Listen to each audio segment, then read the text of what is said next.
क्या आप जानते हैं इस वक्त पूरी दुनिया में सबसे ज्यादा मुसलमान आबादी वाला मुल्क कौन सा है? अगर आपके जहन में सऊदी अरब, पाकिस्तान, मिस्र या फिर ईरान का नाम आ रहा है तो आप गलत हैं, क्योंकि इस वक्त दुनिया में सबसे ज्यादा मुसलमान आबादी वाला मुल्क इंडोनेशिया है। लेकिन क्या आप जानते हैं कि इंडोनेशिया, जिसकी आधी आबादी हिंदू और आधी बुत मत थी, वहां इस्लाम कैसे आया और कैसे हिंदुओं की 1000 साल बादशाहत का खात्मा हुआ? आज की इस वीडियो में हम यही सब जानेंगे। इंडोनेशिया दुनिया का सबसे बड़ा इस्लामी मुल्क है, जहां तकरीबन 220 मिलियन मुसलमान आबाद हैं। हजूर सल्लल्लाहु अलैहि वसल्लम की वफात के बाद जब राशिदीन खिलाफत का दौर आया तो मुसलमानों ने फतूहात का एक नया दौर शुरू किया, जहां उन्होंने रूमियों और ईरानियों को शिकस्त देकर इस्लाम की सरहदें वसी की।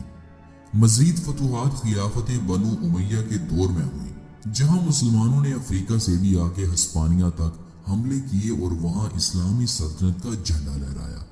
जबकि हिंदुस्तान के इलाके में इस्लाम 712 ईस्वी में मोहम्मद बिन कासिम के हाथों सिंध पर हमले से फैला। इस्लाम के सुनहरी दौर में बेशुमार गैर मुस्लिमों ने इस्लाम कबूल कर लिया था। मुसलमान खसूसन अहले अरब मसालों और दीगर अशिया की तिजारत किया करते थे। इनकी ये तिजारत बहिरे उकियानूस तक फैल चुकी थी।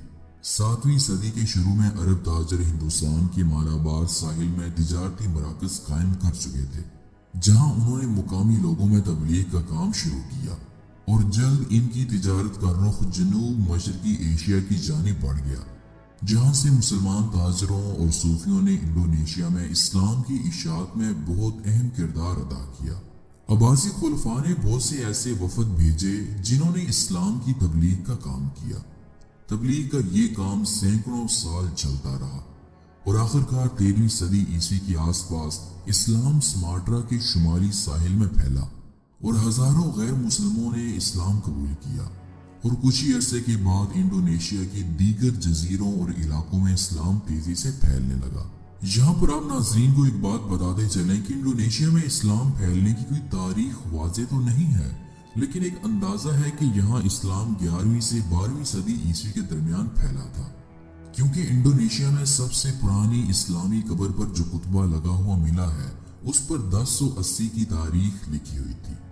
एक और तारीखी शवाहिद जो मिलता है वो ये है कि मशहूर एहसाई मुहिम जो मार्को पोलो जब 1292 ईस्वी में सुमाट्रा के इलाके का सफर करता है तो बकौल उसके कि यहाँ के साहिली इलाकों में इस्लाम तेजी के साथ फैल रहा था। यहाँ पर सबसे पहले कायम होने वाली इस्लामी हुकूमत समुदाई बासाई सल्तनत थी, जिसका दौरे हुकूमत 1267 से लेकर 1521 ईस्वी तक का था। ये मुख्तसर सी इस्लामी सल्तनत सुमाट्रा के शुमाली साहिल पर 13वीं सदी ईस्वी से 16वीं सदी ईस्वी तक एक मुसलमान सल्तनत थी। ख्याल किया जाता है कि इस ममलकत की बुनियाद मीरा सैलो ने रखी थी, जिसने बाद में इस्लाम कबूल किया और मलक अल स्वाले का नाम इख्तियार किया। इसके बाद दूसरी इस्लामी सल्तनत मलाका सल्तनत थी। इस सल्तनत की बुनियाद इस्कंदर शाह ने 1400 ईस्वी में रखी थी, जबकि इस सल्तनत का इख्तिताम 1511 ईस्वी में हुआ था।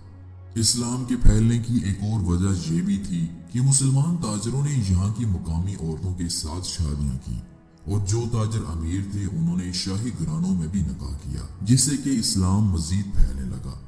15वीं सदी ईस्वी के करीब इंडोनेशिया का वसी इलाका इस्लाम के रंग में रंग चुका था, क्योंकि मलाका सल्तनत की सरहदें काफी फैल चुकी थी और मुसलमानों के अदल इंसाफ और अवाम के साथ मोहब्बत ने हिंदुओं और बुद्ध मतों को इस्लाम कबूल करने पर मजबूर कर दिया था और जो शुमाली मलाया, बोरोनाई, जनूबी फिलिपीन और वस्ती जावा तक इस्लाम फैल चुका था। 15वीं सदी ईस्वी में इंडोनेशिया में कायम कदीम हिंदू सल्तनत माजापाहिट का इख्तिताम होना शुरू हो गया और यहाँ की इस्लामी सल्तनतें ताकत पकड़ने लगी। चीन की मिंग सल्तनत ने भी इन मुसलमान सल्तनतों की काफी मदद की थी।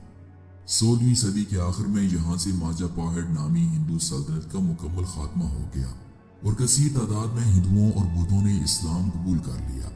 इस सारे सिनेरियो में सबसे बड़ी कंट्रीब्यूशन अरब सूफियों और ताजरों की थी, जिन्होंने तिजारत के साथ साथ इस्लाम की तबलीग करके लाखों गैर मुस्लिमों को जहन्नम की आग से बचाते हुए इस्लाम में दाखिल किया था। आज इंडोनेशिया दुनिया में सबसे बड़ा इस्लामी मुल्क है, जहां मुसलमानों की तादाद 2010 के सर्वे के मुताबिक 87.2% ہے۔ لیکن یہ بھی ایک افسوسناک بات ہے کہ کثیر تعداد میں ہونے کے باوجود انڈونیشیا میں اسلامی نظام رائج نہیں۔